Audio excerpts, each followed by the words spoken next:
Picture this. It's 367 AD. You are a monk in Upper Egypt. You live in a desert community, dry air, sandstone walls, the silence of the Nile cliffs above you. You have dedicated your life to your faith. You have kept your vows. You have believed. And this morning a letter arrived from Alexandria.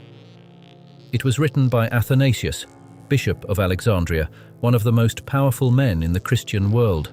The letter contains two lists. The first, the approved texts, the books that will become the Bible. The second, texts he calls apocryphal, dangerous, invented by heretics. The letter ends with an order. Every copy of every text on that second list is to be destroyed, immediately, without exception. You look around your library, you know what you have, you know what is on his list, and you make a decision. Not fire, the desert. That monk, whoever he was, his name lost to history, wrapped those texts in leather, sealed them inside a clay jar, climbed the cliffs above the Nile near a town called Nag Hammadi, and buried them in the earth. He knew what it meant to hide what he was hiding. He chose to bury a secret rather than obey an order. And because he did, we have it now. What was in that jar? 114 sayings attributed directly to Jesus. No miracles, no resurrection, no birth story, just words. And the very first saying, the first thing any reader encounters, begins with a promise so radical it makes the entire structure of organized religion unnecessary.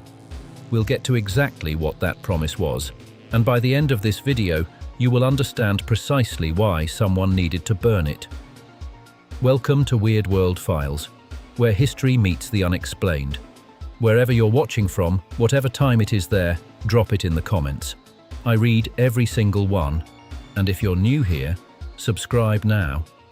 This series goes places most channels won't follow. Now, let's begin. Last time, we followed a question most people carry their entire lives without ever naming it. That feeling. The sense that this world does not quite fit, that something inside you is reaching toward something it cannot name. The Gnostics called it the pneuma, the divine spark, a fragment of the pleroma hidden inside the human body by Sophia herself, buried where Yaldabaoth would never think to look. And at the end of that episode, I told you about a text found in the same clay jar as the Apocryphon of John, the Gospel of Thomas, 114 sayings, hidden for 1,600 years. Today, we open it, and we find out exactly why each one had to disappear.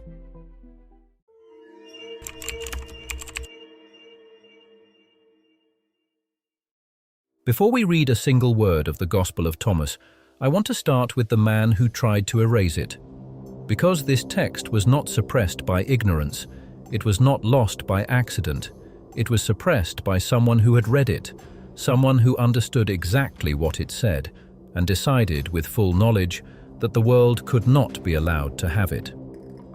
His name was Athanasius, Bishop of Alexandria. In 367 AD, he was arguably the single most powerful figure in the Christian world, a man who had survived multiple exiles, multiple political trials, and emerged each time stronger. A man whose theological positions would become the foundation of Orthodox Christianity. He wrote his festal letter to every church and monastery under his jurisdiction, and in it, he did something that had never been done before. He drew a line. On one side, 27 approved texts, the exact documents that would become the New Testament. He was the first person in recorded history to list precisely these 27 books as scripture. On the other side, everything else, and his instruction was not to set them aside, not to restrict access. His instruction was to destroy them. Now, here is the detail that stopped me cold. Athanasius had read these texts. He wasn't ordering the destruction of things he didn't understand. He was ordering the destruction of things he understood very well. He knew what the Gospel of Thomas said. He knew what the Apocryphon of John said. He knew what the Gospel of Philip said. And he still wrote the letter. Which means the question isn't whether these texts were dangerous. The question is, dangerous to whom? By the time we've finished tonight, I think you'll have your own answer to that. Most monks obeyed, but someone in the cliffs above Nag Hammadi chose the desert over the fire. They didn't leave a note. They didn't sign their name. They just buried it and walked away. And they were right to. I want to know, if you received an order to destroy something because it was too dangerous to be read, would you burn it or bury it? Drop a comment below. I'll be reading them all.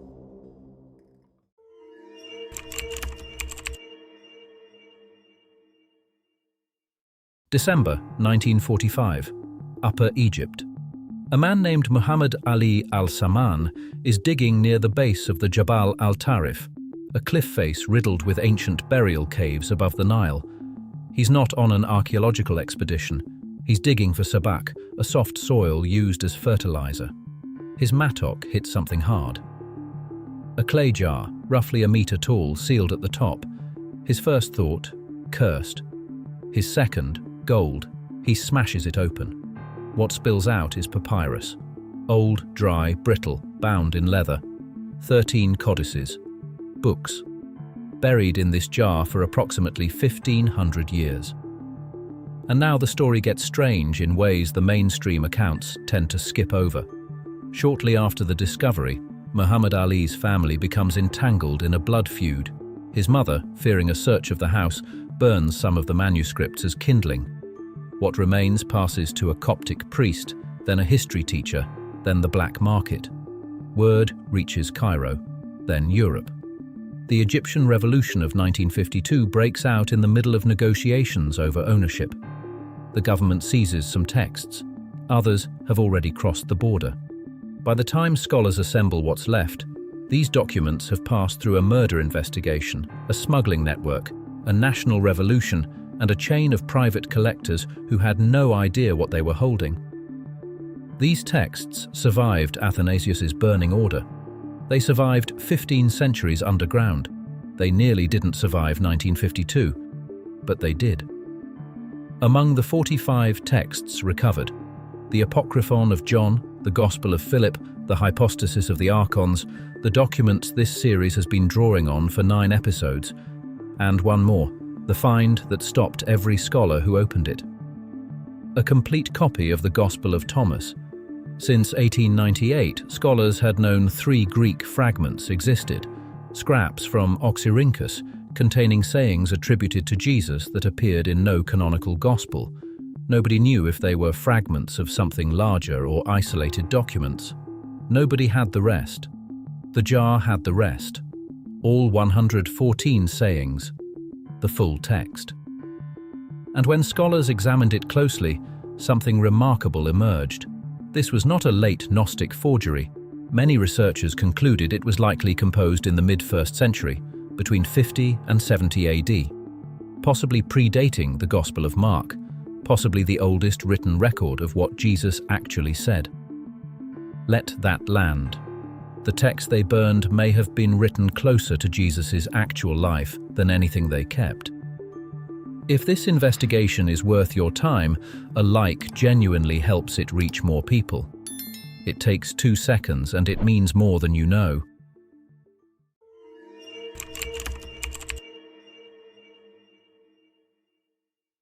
The Gospel of Thomas is not what most people expect. No narrative, no miracles, no crucifixion, no resurrection, just 114 sayings, most introduced with the same 3 words. Jesus said. No context, no interpretation, no church telling you what to do with it. Just the words, apparently written down as they were spoken. And the very first one, saying 1, is this. Whoever finds the interpretation of these sayings will not experience death. Salvation in this text does not come from faith, not from baptism, a creed, a sacrament, or a confession. It comes from finding the meaning of these words, a personal, private act that requires no intermediary. If that's true, the priest has no function. The sacraments have no function. The hierarchy from parish to Vatican has no function. The entire ecclesiastical architecture collapses the moment a believer reads saying 1 and takes it seriously. That is a structural demolition charge, and it's the first sentence in the document. Saying 14. If you fast, you will give rise to sin for yourselves, and if you pray, you will be condemned, and if you give alms, you will do harm to your spirits. Jesus is not critiquing bad religious practice. He is not saying, pray with sincerity, fast with the right attitude. He is saying the practices themselves are spiritually harmful. Fasting, condemned. Prayer, condemned. Charity, condemned. These are the foundational pillars of every Abrahamic tradition. This saying doesn't reform religion. It doesn't critique bad religion. It names the practices themselves as the problem. This isn't heresy, it's dissolution. And then, saying 70, and this one closes the loop on everything we covered last episode. If you bring forth what is within you, what you bring forth will save you. If you do not bring forth what is within you, what you do not bring forth will destroy you. The salvation is the pneuma, the divine spark already inside you. It doesn't need to be introduced from outside, granted by an institution, or unlocked by a sacrament. It needs to be brought forth, recognized, activated. 2,000 years of Christian theology rest on the premise that humanity cannot save itself, that original sin requires external intervention, that the Church is the mechanism. Saying 70 says, no. Salvation is an inside job. You are the mechanism. The Church is not the door. You are.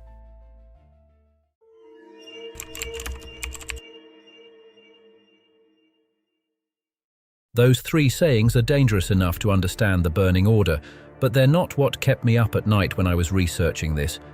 What kept me up was saying 13. Build this with me slowly. The structure matters. Jesus asks his disciples, who am I like? What would you compare me to? Peter answers, you are like a righteous angel. Matthew answers, you are like a wise philosopher. Thomas answers differently. He says, Master, my mouth is wholly incapable of saying who you are like.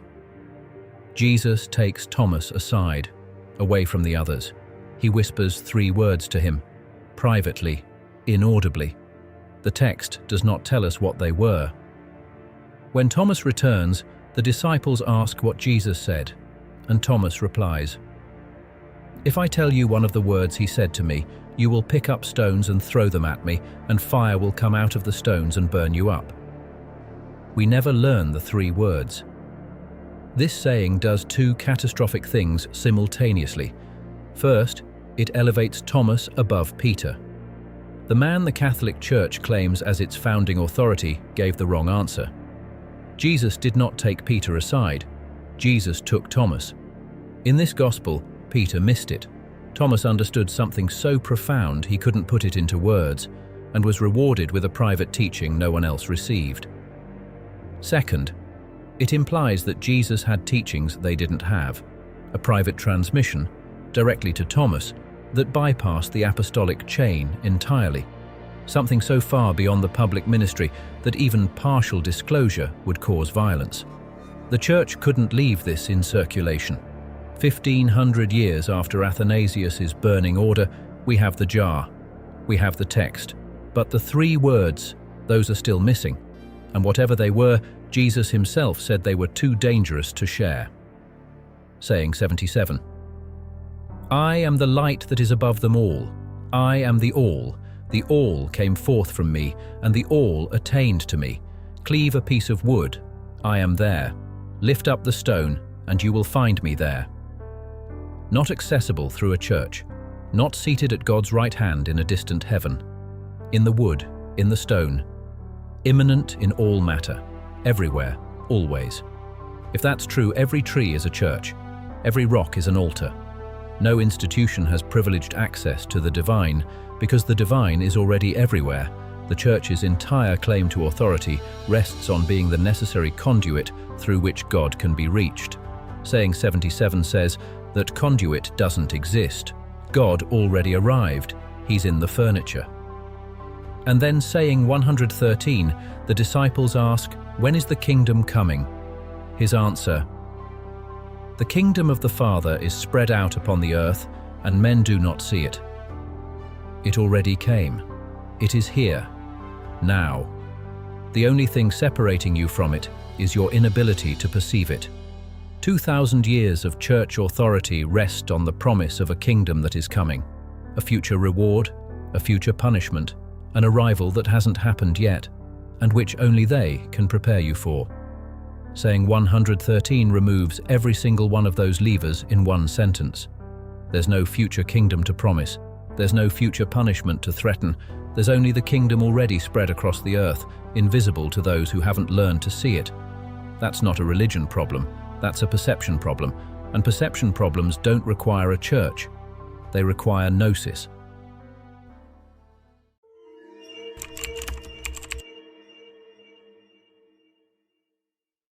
I saved the last saying deliberately because saying 114 has a trap in it, and most modern readers fall straight in.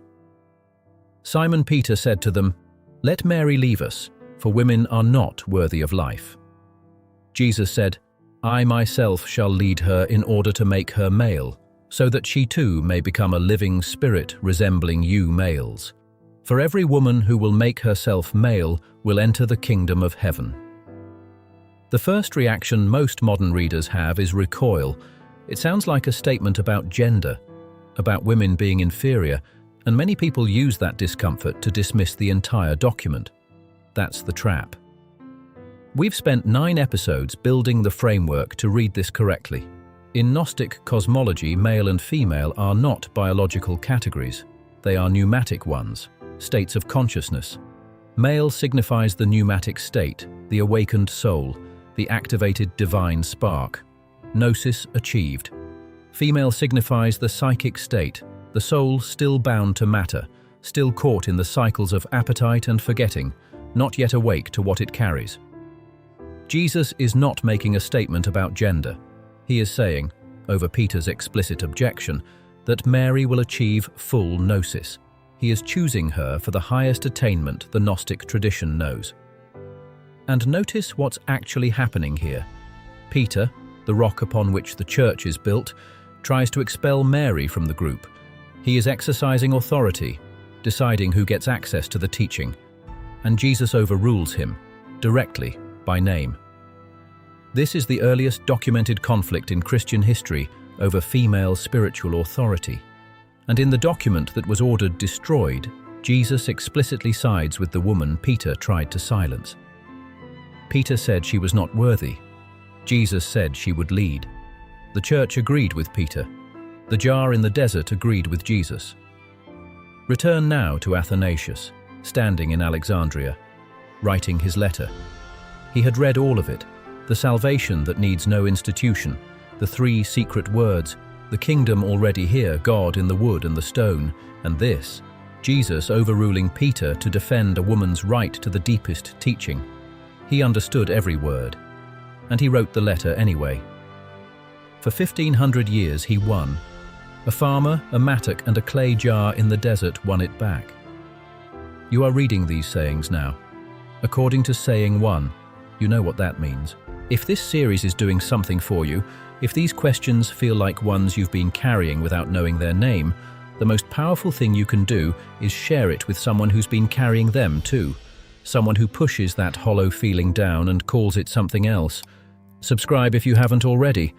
Like if this gave you something to think about. And I'll see you for the Pistis, Sophia.